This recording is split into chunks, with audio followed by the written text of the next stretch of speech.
આ કર્મ વિપાક નામના ગ્રંથમાં શેની વિચારણા કરવામાં આવેલી છે?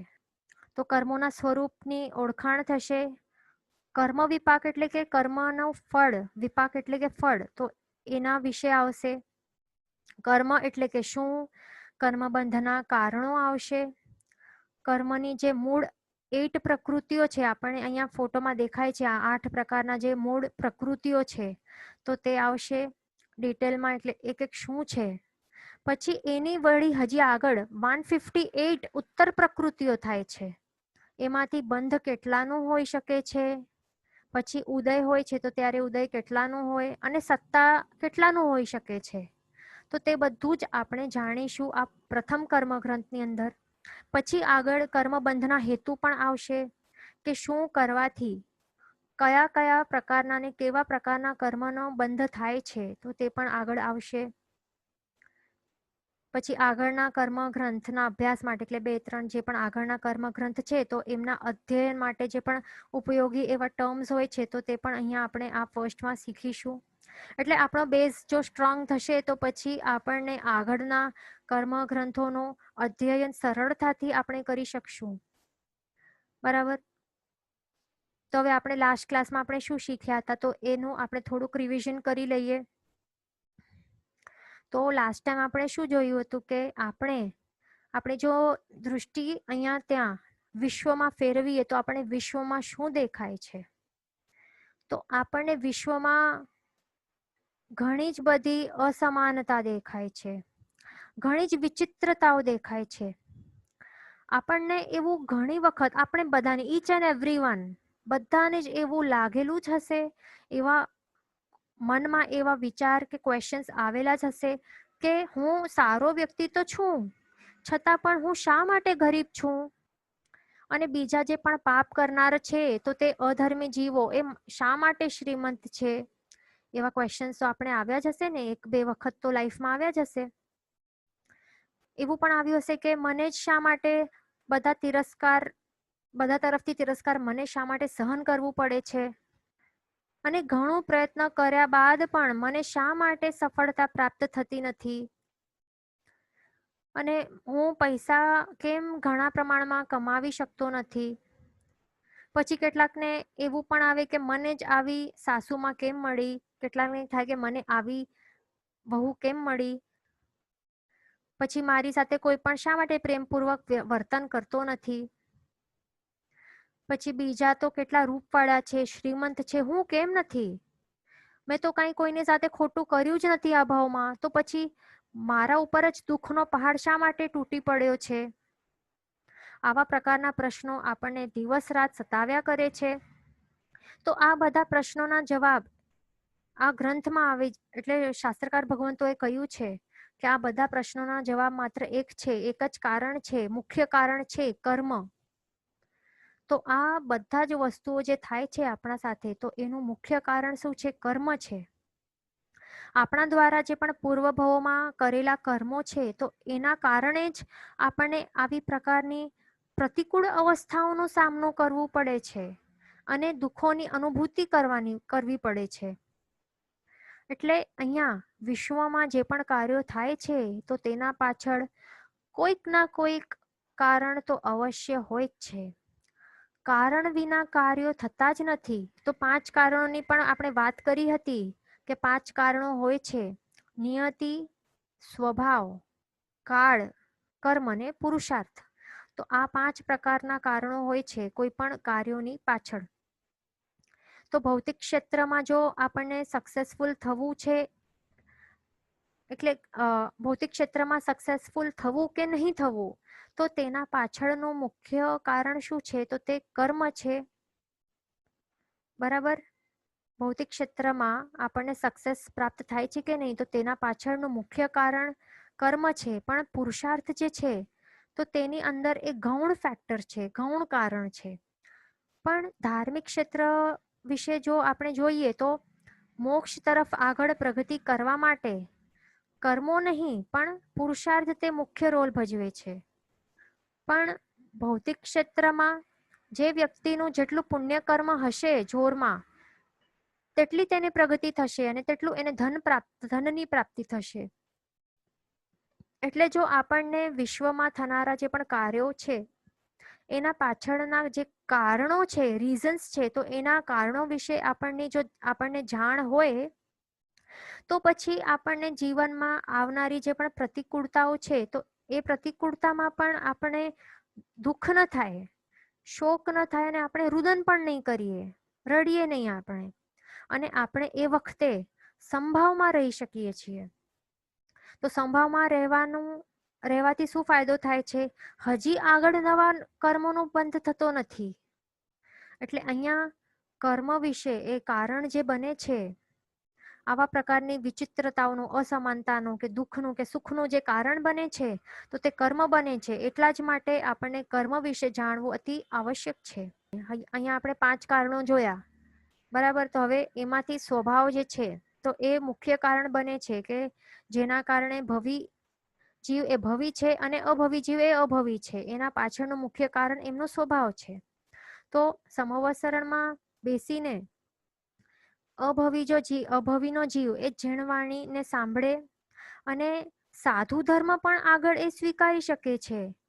વળી પાલન તો એવું કરી શકે કે માખીની પાંખ પણ દુભે નહીં, એટલું ઉત્કૃષ્ટ પ્રકારનું કટ્ટર ક્રિયાનું પાલન, એટલે કટ્ટર ક્રિયાપાલક સાધુ તરીકે એ પ્રસિદ્ધ પણ બની શકે છે. એટલા હાઈ લેવલનું ચારિત્રનું પાલન કરી શકે છે. બીજાને પણ એ બોધ પમાડી શકે છે, બીજાને પણ એ સમ્યક્ત્વ પ્રદાન કરી શકે છે પોતાના ઉપદેશ દ્વારા, આ અભવીનો આત્મા.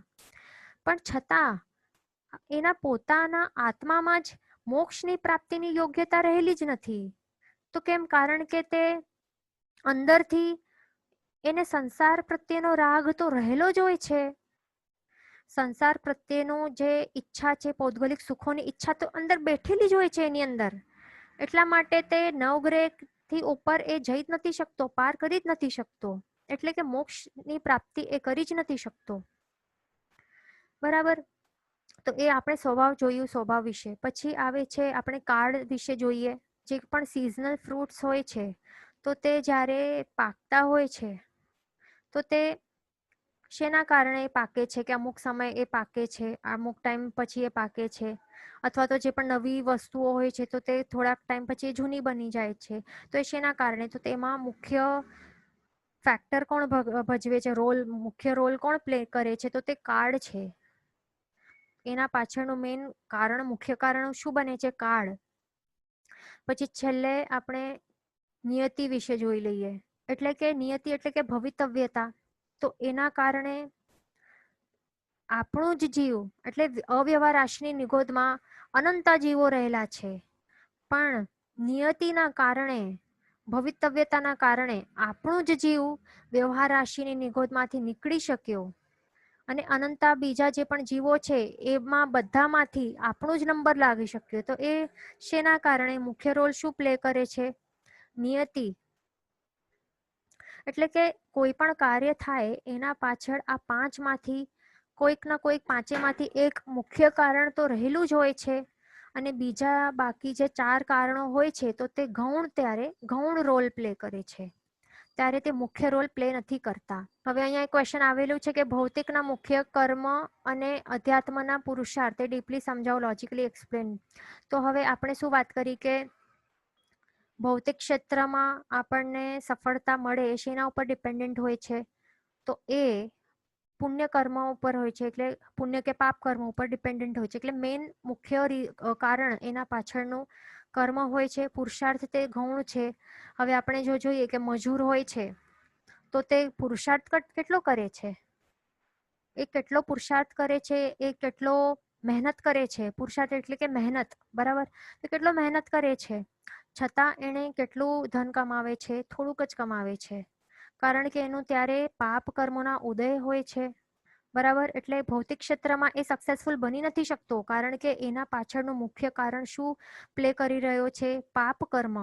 પણ બીજી જગ્યાએ આપણે જોઈએ તો ત્યારે જે ડાયમંડનું વ્યાપારી હોય છે કે શેઠ હોય છે, મોટી કંપનીનો માલિક હોય છે, તો ત્યારે એ બેઠેલો હોય છે, એ માત્ર ઝૂમ ઉપર મીટિંગ્સ અટેન્ડ કરે છે, વિડીયો કોન્ફરન્સ કોલ કરે છે, બસ. અને એ કરોડો પૈસા, કરોડો રૂપિયા એના અકાઉન્ટમાં ટ્રાન્સફર થતા હોય છે.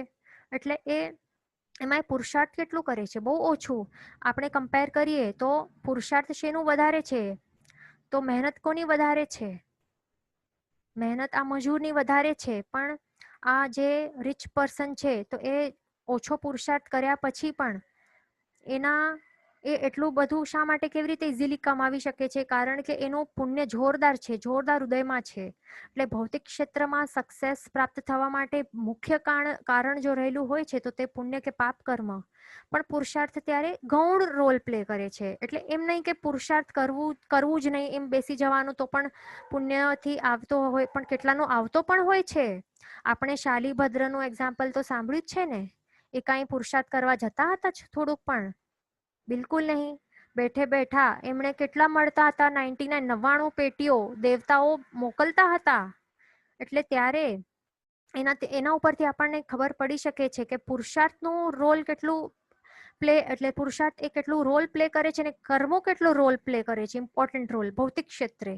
પણ હવે આપણે જો ધાર્મિક ક્ષેત્રે જોઈએ તો ધાર્મિક ક્ષેત્રે જો આપણે એમ જ બેસી જઈએ કે હા, હમણાં મને દુઃખનો પહાડ તૂટી પડ્યો છે મારા ઉપર, હવે હું મારી એવી પરિસ્થિતિ નથી, મનની પરિસ્થિતિ નથી, હું બહુ દુઃખી છું, મને આવો પ્રસંગ થયા છે, તો હવે હું ધર્મ નહીં કરું, મને ભગવાન હમણાં એટલે મને નહીં. પછી જ્યારે મને પુણ્યોદય થશે, જ્યારે મને અનુકૂળતા વાળી સ્થિતિ પ્રાપ્ત થશે, બધી બાહ્ય પરિસ્થિતિ અનુકૂળ થશે, તો ત્યારે હું ધર્મ કરીશ. આવી રીતે આપણે જો બેસીને બેઠેલા રહીએ તો પછી શું આપણે મોક્ષ તરફ આગળ વધી શકશું? તો એ બિલકુલ નહીં. ધાર્મિક ક્ષેત્રે આપણને પુરુષાર્થ કરવું અત્યંત આવશ્યક છે. પુરુષાર્થ વિના કોઈ પણ જીવ આજ સુધી કોઈ પણ જીવ મોક્ષ પ્રાપ્તિ કરી જ નથી શક્યું. દરેક સિદ્ધ ભગવંતોએ, દરેક સામાન્ય કેવલી ભગવંતો, દરેક અરિહંત ભગવંતોએ ઘણો જ પુરુષાર્થ કર્યું છે, પછી જ એ સિદ્ધગતિ પામી શક્યા છે. વોટ ઇઝ અભવી જીવ? એવું એક ક્વેશ્ચન આવેલું છે. તો અભવી જીવ એટલે કે જેમાં મોક્ષ જવાની યોગ્યતા રહેલી નથી, તો એને અભવી જીવ કહેવાય છે. એમના અંદર સંસાર પ્રત્યે રાગ બેઠેલો હોય છે. પૌદ્ગલિક સુખો માટે એની અંદર રાગ રહેલો હોય છે, આસક્તિ રહેલી હોય છે. એને મોક્ષ ગમતું જ નથી. એટલે કે આ મોક્ષવાળી જે શુદ્ધ સ્વરૂપ, આત્માને શુદ્ધ સ્વરૂપવાળી સ્થિતિ એને ગમતી જ નથી અંદરથી. અહીંયા એક ક્વેશ્ચન આવેલું છે કે નિરઅતિચાર ચારિત્ર અભવી જીવો પાડતો હોય તો પછી કેમ કહેવાય કે અંદર સંસારની વિશેષ રહેલી છે? પણ એ બધું શા માટે કરતા હોય? કારણ કે અંદરથી એમને શું હોય છે? ઈચ્છા શેની રહેલી હોય છે? સ્વર્ગના સુખો દેખાતા હોય છે. ઘણા જે અભવી જીવો હોય છે, એટલે જે અભવી જીવો હોય છે, એમને મોક્ષ માટે મોક્ષ પ્રત્યે એટલે મોક્ષ એને ગમતું જ નથી. મોક્ષ પ્રત્યે એને રાગ હોતું જ નથી. પણ એમને સંસાર પ્રત્યે રાગ હોય છે. જે મોક્ષવાળી જે સ્થિતિ છે, શુદ્ધ આત્માના જે સ્વરૂપ છે, આત્માના જે ગુણો છે, તો એને ગુણો ઉપર રાગ છે જ નહીં. ગુણો એને ગમતા જ નથી અને એને જોતો પણ નથી. આપણે એ પણ જોયું હતું કે આત્મા અને જગત તો એ બંને કેવા છે? અનાદિ છે. એટલે કે અનાદિ આ વર્ડ આવે તો શું સમજવાનું કે અનાદિ એટલે અન અને આદિ એટલે જેનું સ્ટાર્ટ નથી. બરાબર? તો જીવ કેવું છે? અનાદિ છે. જગત એટલે કે 14 રાજ લોકરૂપી જે વિશ્વ છે તો તે પણ અનાદિ છે. આ જે વિશ્વ છે તો એને કોઈ પણ પ્રકારના ઈશ્વરે સર્જન કર્યું નથી, ક્રિએટ કર્યું નથી. ન તો કોઈ પણ ઈશ્વરે એનું સંહાર પણ કરી નહીં શકશે, એનું વિનાશ પણ કરવાના નથી કોઈ પણ ઈશ્વર. બરાબર? એટલે જીવ અને જગત એ બંને એ અનાદિ છે અને અનંતકાળ સુધી એ રહેવાના જ છે. ફોરએવર સુધી એ રહેશે. એટલે કેટલાક જણ શું કહેતા હોય દુનિયામાં, એટલે આપણા લૌકિક વ્યવહારમાં એ શું કહેતા હોય કે ભગવાન કા દિયા સબ કુછ है, અથવા તો પ્રભુએ આપણને આવું રૂપવાળું શરીર આપ્યું છે, પ્રભુએ આપણને પૈસા આપ્યા છે, તો અને પ્રભુ આપણને સુખ દુઃખ આપતા હોય છે. એટલે એવા પ્રકારના એ લોકો સેન્ટેન્સીસ કહેતા હોય છે અને એવું માનતા પણ હોય છે. તો આ બધું લોકો અજ્ઞાનતાના કારણે એ કહેતા હોય છે. પણ સાચે તો જે ન્યાયાધીશ તરીકે બનીને બેઠો છે ને, તો તે ઈશ્વર નથી બેઠેલા. એટલે ઈશ્વર જે છે તે કોઈ પણ જીવને સ્વર્ગ કે નરકમાં એ મોકલતા નથી, પણ સ્વર્ગમાં કે નરકમાં જે મોકલનાર છે તો તે કોણ છે? આપણે પોતે જ છીએ. આપણે પોતે જ પોતાને ધકેલી રહ્યા છીએ સ્વર્ગ કે નરકમાં. અને એ કેવી રીતે? આપણા દ્વારા જે પણ કરેલા કર્મો છે તો તે જ આપણું જે આગળનું ભાવિ છે એટલે કે ભવિષ્ય છે તો તે જ બનાવે છે. કર્મ રાજા છે તે જ આ જગતનો ન્યાયાધીશ છે, અને તે જ આપણું ફ્યુચર બનાવવાનું જે છે ને, આગળનું ફ્યુચર કે પરલોક, તો તે આપણા પોતાના હાથમાં જ રહેલું છે.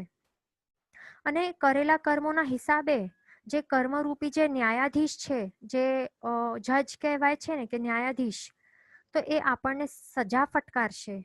આપણા પોતાના કરેલા કર્મોના હિસાબે આ કર્મરૂપી ન્યાયાધીશ આપણને સજા ફટકારશે અને દુર્ગતિ રૂપી જેલમાં એ નાખી દેશે. પણ જો આપણને એમાંથી બચવાનું હોય તો આપણને જે ઉત્તમ એવા એડવોકેટ હોય છે એને આપણને એમનું કોન્ટેક્ટ કરવું પડશે. તો આ એડવોકેટ જે છે, ઉત્તમ એવા નિષ્ણાંત હોય છે, તો એ શું કરશે? આપણને સાચી સલાહ આપશે, માર્ગદર્શન આપશે અને આપણને દુર્ગતિથી બચાવવાનો એ શ્રેષ્ઠ ઉપાય બતાવશે. તો એવા કોણ છે આ જગતમાં? તો તે માત્ર ને માત્ર અરિહંત ભગવાન છે. અને એમની જીનવાણી રૂપી જે સલાહ છે તો એને સ્વીકારીને જ અને એમના બતાવ્યા માર્ગ ઉપર ચાલવાથી આ જે કર્મોરૂપી જે ન્યાયાધીશ બેઠેલો છે ને, તો તે આપણને સંસારરૂપી જેલમાંથી એ બાઇજ્જત બરી કરી છે. એને કરવું જ પડશે, બરાબર? તેને આપણને છોડવું જ પડશે. તે કેદ કરીને આપણને બંધન કે સાંકળમાં એ મૂકી નહીં શકશે, બરાબર? એટલે આપણને પ્રભુએ બતાવેલા માર્ગ ઉપર ચાલવાનું જરૂરી છે. એટલે અહીંયા આપણે કર્મોની સિદ્ધિ કરી કે કર્મ તરીકે કોઈ કાંઈક અસ્તિત્વ હોય છે, કર્મ નામની જે દ્રવ્ય છે એ અસ્તિત્વ છે એનું. અને આપણે પૂર્વભવ અને પરલોક વિશે પણ આપણે જોયું કે એ પણ રહેલા છે અને એ આપણને માનવું જ પડશે. પૂર્વભવમાં જે પણ કરેલા કર્મો છે તો તે આ ભાવમાં એ ઉદયમાં આવે છે અને એના કારણે આપણને સુખ દુઃખની અનુભૂતિ થાય છે. અને આ ભાવમાં જે પણ આપણે કરશું, જે પણ જેવી પ્રવૃત્તિઓ કરશું, શુભ કે અશુભ પ્રવૃત્તિ, તો એના કારણે શુભ કે અશુભ કર્મોનો બંધ થશે અને તે આગળના ભવોમાં તે ઉદયમાં આવશે. અને ત્યારે આપણને એવા પ્રકારના એના અનુરૂપે ફળ ભોગવવા પડશે, બરાબર? પછી હજી એક હકીકત આપણને જાણવાની અતિ આવશ્યક છે કે કેટલા પણ પૂર્વભવ હોય છે, આપણા આત્માના કેટલા પણ પૂર્વભવો હોય છે, છતાં આત્માનું કોઈ પણ પ્રથમ ભવ ન હતું. એટલે કે એમ નહીં કહી શકાય કે હા આ ફર્સ્ટ ભવ હતું, આ મારું સેકન્ડ ભવ હતું, એવી રીતે કહી નહીં શકાય. કેમ? કારણ કે કોઈ પણ વ્યક્તિએ કે ઈશ્વરે કે માતાએ પણ આત્માની ઉત્પત્તિ કરી નથી.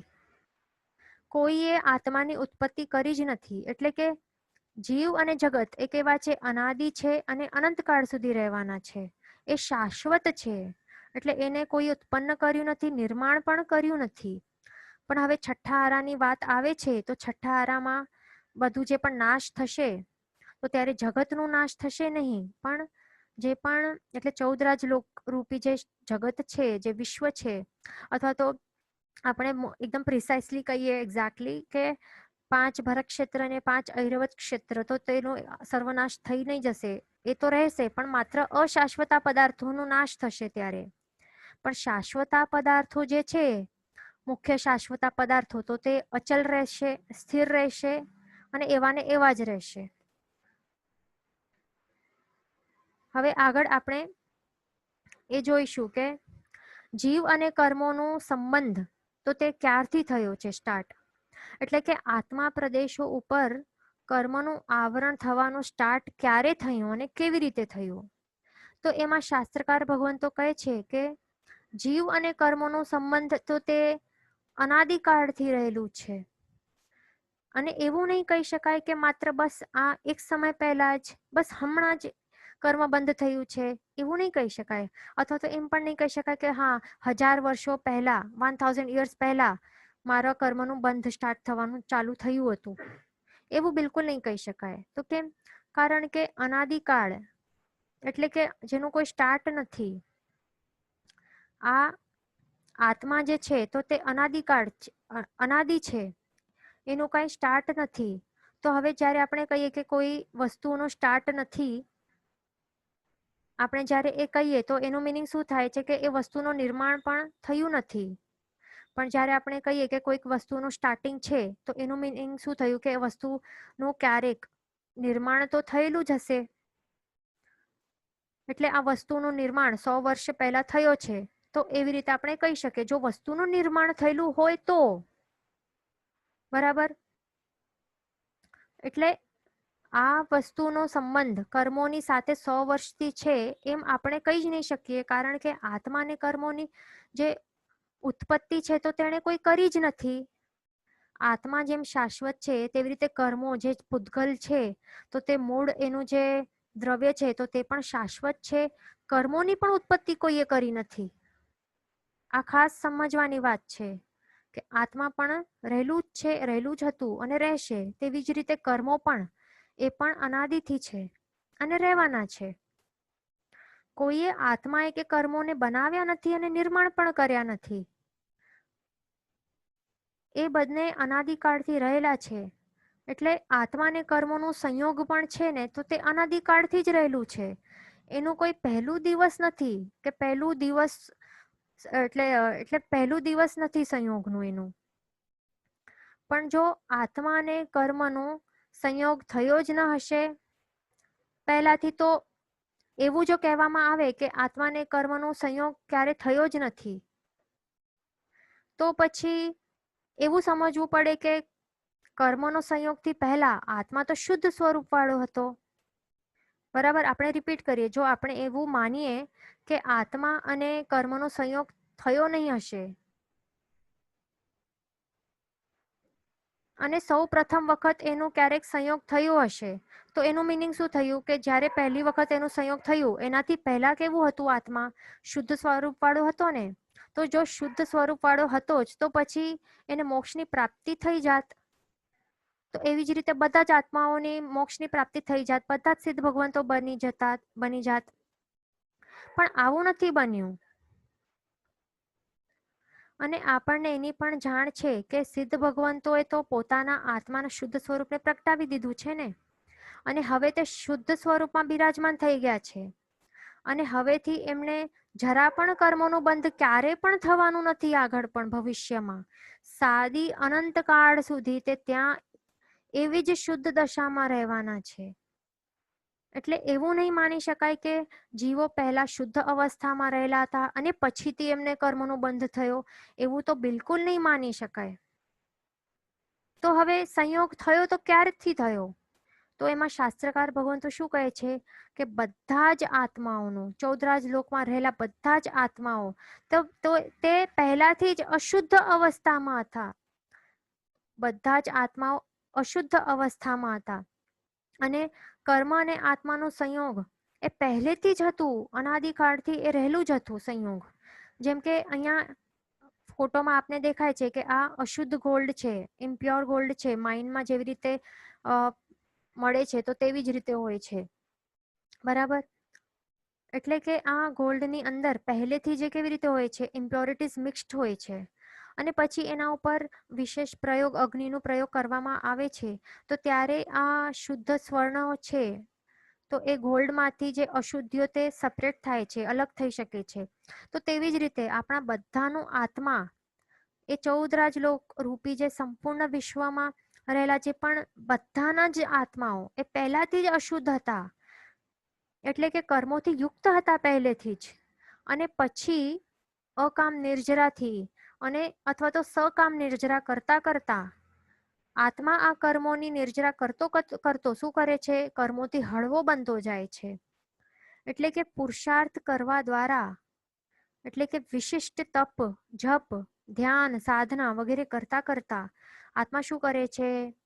પોતાના પ્રદેશો ઉપર જે પણ ચોટેલા જેવા કર્મો છે તો તેને દૂર કરે છે. અને તેથી કરીને આત્મશુદ્ધિની તરફ આગળ વધતો જાય છે. પણ જો આપણી સમક્ષ એવી થિયરી પુટઅપ કરવામાં આવે કે આત્માને કર્મનો બંધ પછીથી થયો હશે, તો પછી આ ધર્મ સાધના કે પુરુષાર્થ કે સંયમ મોક્ષ આ બધું નિરર્થક થઈ જાય અને મોક્ષ પુરુષાર્થ કરવાનું કોઈ જરૂર પડે જ નહીં કોઈ પણ જીવને, બરાબર ને? પણ આવું હકીકતમાં નથી. તે તો આપણા સર્વજ્ઞ શ્રી અરવિંદ ભગવાને તો કહ્યું છે. એટલે કે બધા જીવોને પુરુષાર્થ કરવું પડશે, મોક્ષ પુરુષાર્થ કરવું પડશે, સાધના કરવી પડશે, કર્મોની નિર્જરા કરવી પડશે, તો જ પછી તે સિદ્ધ સ્વરૂપ એટલે ગોલ્ડ, પ્યોર ગોલ્ડ જેવું શુદ્ધ આત્મ સ્વરૂપને પ્રગટ કરી શકશે, નહીં તો નહીં. એટલે અહીંયા જીવ અને કર્મનો સંબંધ અનાદિકાળથી રહેલું છે, તો તે જ સત્ય છે.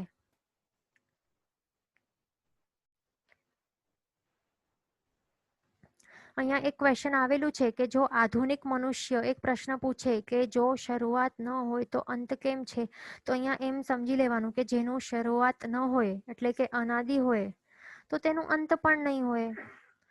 જેનું શરૂઆત હોય એનું જ અંત હોય. જેનું ક્રિએશન થાય તો તેનું જ ડિસ્ટ્રક્શન થઈ શકે છે.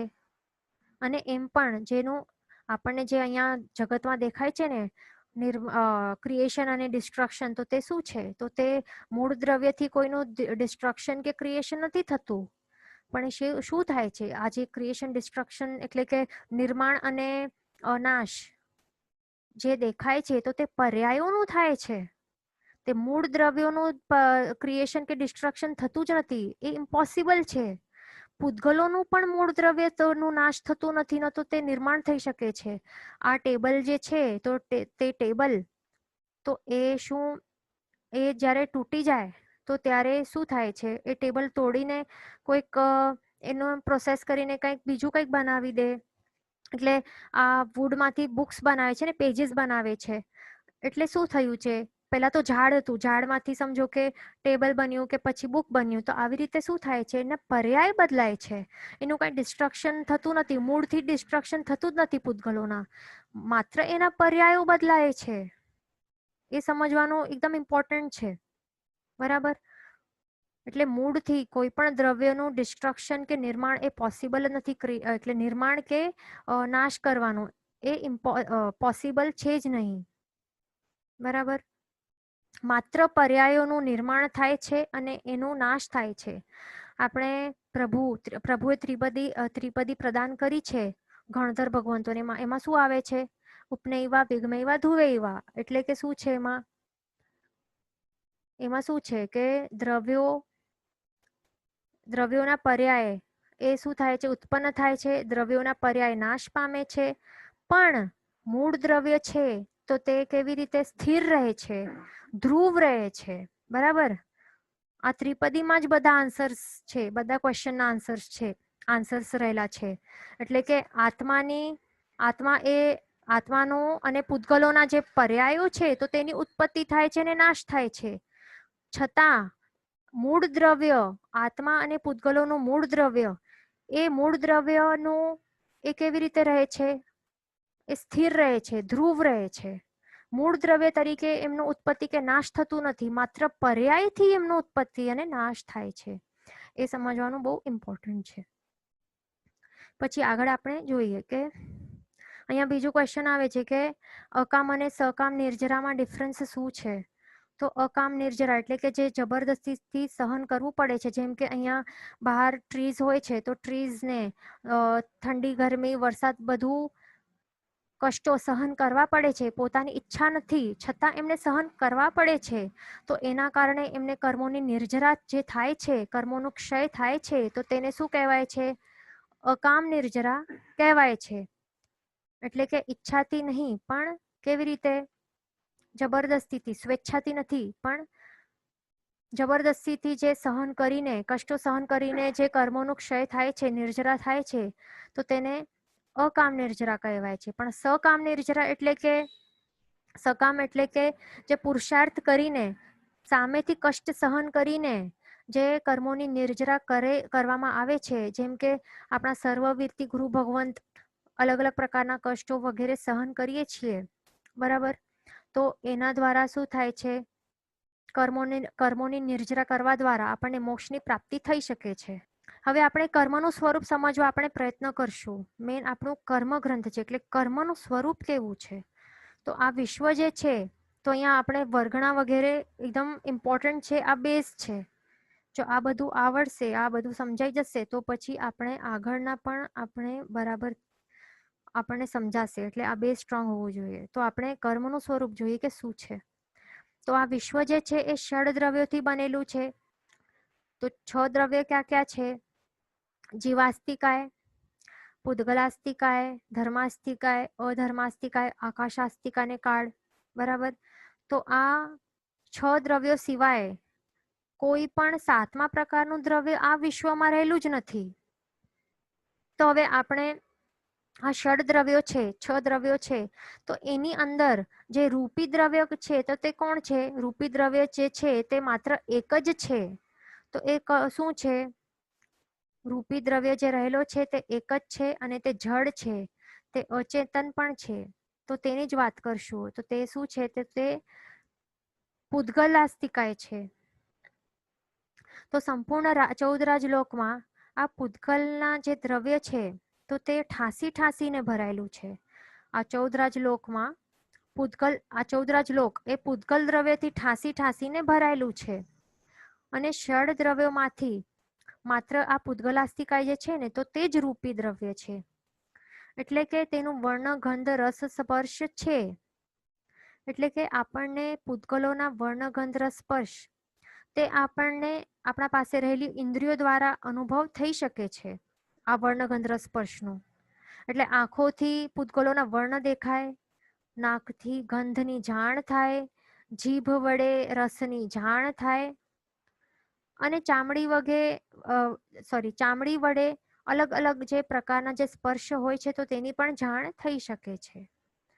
હવે આગળ પૂદગલોના 4 ભેદ હોય છે. હવે બાકી જે છે ષડદ્રવ્યોમાંથી, તો એ આપણને હમણાં એ જોવાના નથી. આપણને હમણાં કર્મ વર્ગણા શું છે તે જાણવાનું છે. એટલા માટે હમણાં આપણે ડિરાઈવ કરી રહ્યા છીએ કે શું છે. એટલા માટે આપણે અહીંયા પૂદગલાસ્તિકા શું છે તો તે જાણવું અતિ આવશ્યક છે.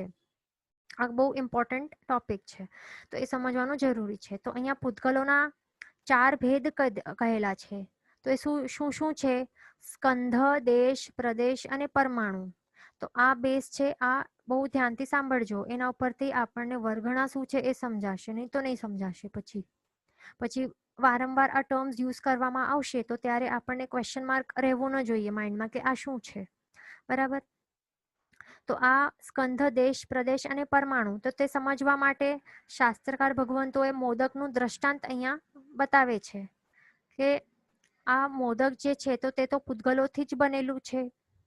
તો આપણને શું માત્ર હવે અહીંયા એક જ રૂલ યાદ રાખવાનું છે કે જે પણ દેખાય છે, જેનું વર્ણ, ગંધ, રસ, સ્પર્શ હોય છે, તો તે બધા નિયમમાં પૂદગલ દ્રવ્યો જ હોય છે. આ એક રૂલ એકદમ ફિટ કરી લેવાનું છે.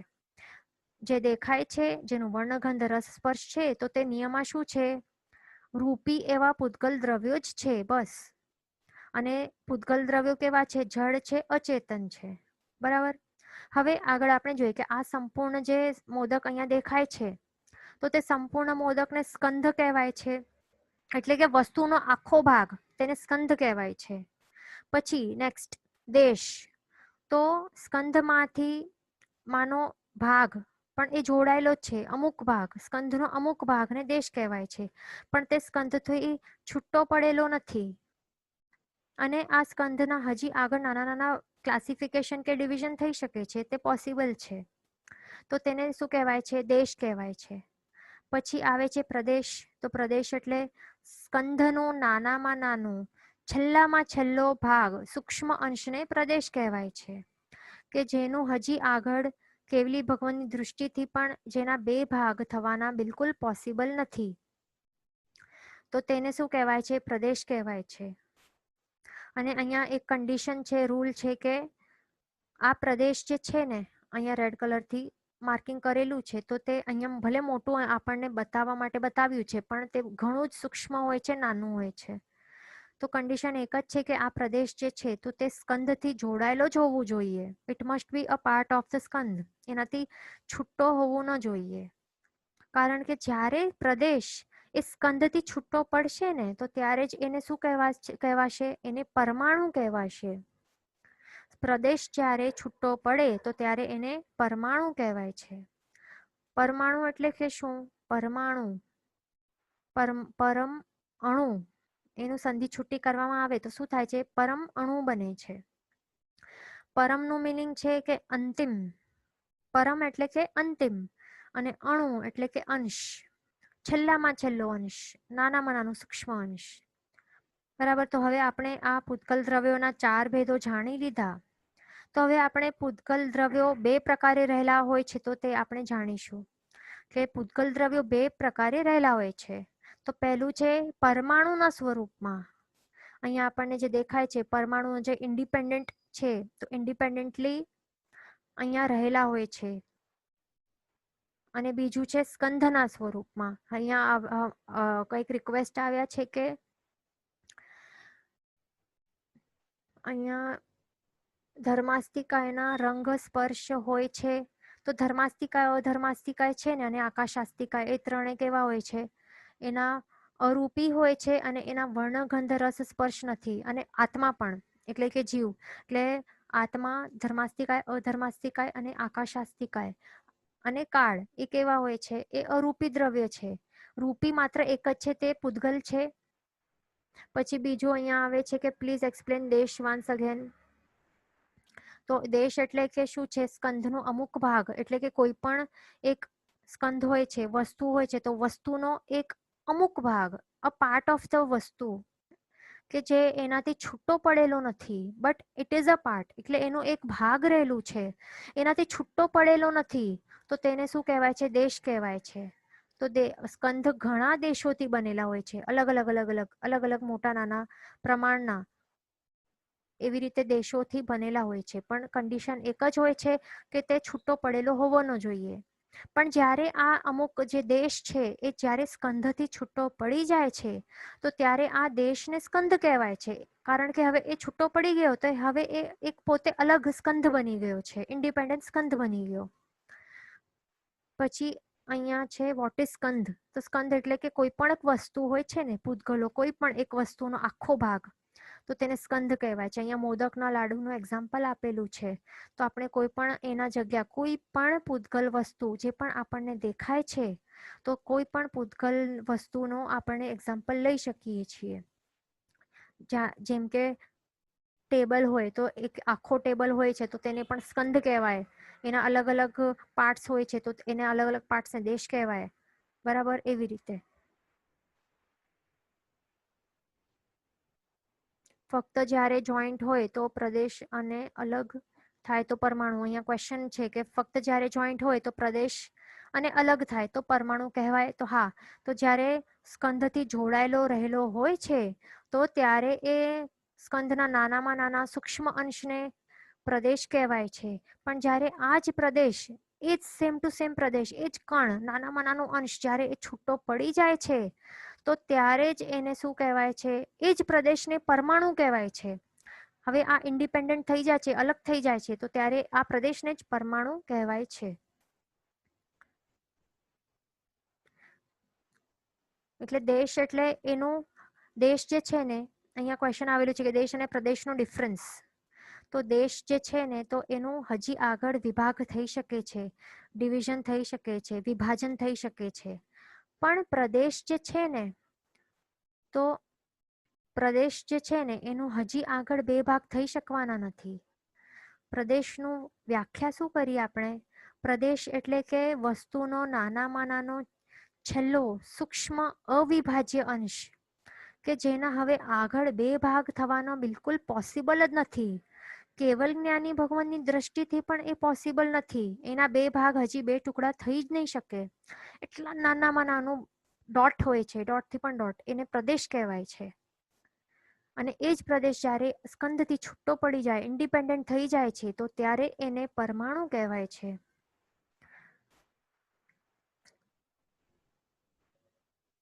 તો અહીંયા એક ક્વેશ્ચન આવેલું છે કે પરમાણુ એટમ છે, એટમ એન્ડ મોલિક્યુલ. તો અહીંયા એક રૂલ શું છે કે આ જે પ્રદેશ અને પ્રદેશો છે ને અને પરમાણુ છે ને એ આટલા સૂક્ષ્મ હોય છે કે તે કેવલ જ્ઞાની ભગવાન જોઈ શકે છે એમને.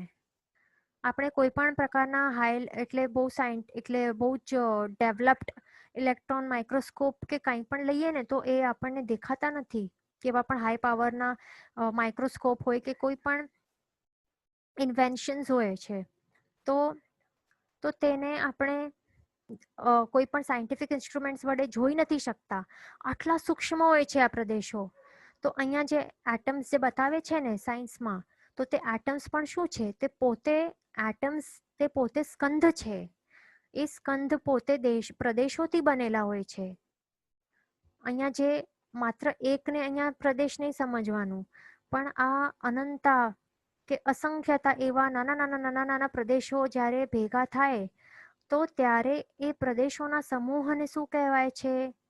પ્રદેશોના સમૂહને કહેવાય છે સ્કંધ. બરાબર?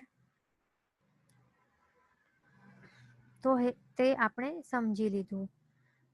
હવે આ વિશ્વમાં એક પણ પૂતગલ કે પરમાણુ એવું નથી કે જેનું વર્ણ, ગંધ, રસ અને સ્પર્શ ન હોય. બધા જ જે પણ પૂતગલો હોય છે તો તે બધાના વર્ણ, ગંધ, રસ અને સ્પર્શ હોય જ છે. અને એના આપણે બે પ્રકાર આપણે જોઈશું કે એક તો પહેલું છે પરમાણુ સ્વરૂપમાં પૂતગલ દ્રવ્યો રહેલા હોય છે અને બીજું છે સ્કંધના સ્વરૂપમાં પૂતગલ દ્રવ્યો રહેલા હોય છે. એટલે કે એનું મિનિંગ શું છે કે અહીંયા જે આપણને અહીંયા દેખાય છે કે પરમાણુ સ્વરૂપમાં એટલે કે ઇન્ડિપેન્ડન્ટલી એવી રીતે આ સ્વરૂપમાં પૂતગલો રહેલા હોય છે, અથવા તો સ્કંધના સ્વરૂપમાં અહીંયા એવી રીતે પૂતગલો રહેલા હોય છે. બરાબર? એટલે પરમાણુ એટલે કે શું? ઇન્ડિપેન્ડન્ટ પૂતગલોના જે સૂક્ષ્મ અંશ હોય છે ને ઇન્ડિપેન્ડન્ટ રહેલા હોય છે તો તે પરમાણુ હોય છે. અને સ્કંધ એટલે કે શું? જે પ્રદેશોના જે સમૂહ છે, ઘણા પ્રદેશો સાથે સમૂહમાં જથ્થો બનાવીને રહે છે. તો એ પ્રદેશોની સંખ્યા કેટલી પણ હોય, 2 પણ હોય, 3 પણ હોય, સંખ્યાતા હોય, અસંખ્યાતા હોય કે અનંતા પણ હોય, કેટલા પણ હોય, પણ તે સમૂહ બનાવીને બેસે, જથ્થો બનાવીને બેસે તો તેને શું કહેવાય? સ્કંધ કહેવાય. એટલે કે Skanda is made up of ઘણા પ્રદેશ. એટલે એકથી વધારે પ્રદેશોથી જે બનેલું હોય તો તેને શું કહેવાય? સ્કંધ કહેવાય છે.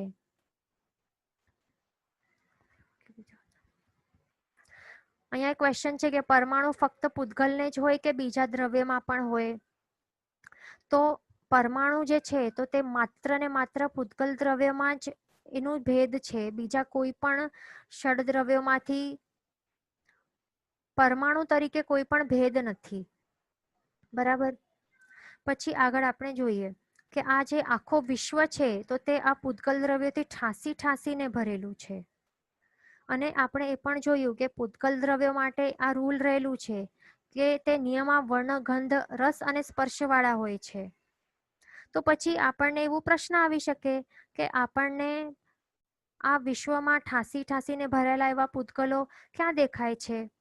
જો ઠાસીને જો ભરેલા હોય તો પછી આપણને હલનચલન કેવી રીતે પોસિબલ થઈ શકે છે? તો આ ક્વેશ્ચન જે છે તો એ વિચારીને આવજો. જીન વચન વિરુદ્ધ બોલાયું હોય તો મિચ્છામી ડુક્કડમ. સર્વમંગલ માંગલ્યમ સર્વકલ્યાણ કારણમ પ્રધાનમ સર્વધર્માણમ જૈનમ જયતિ શાસનમ. પ્રણામ.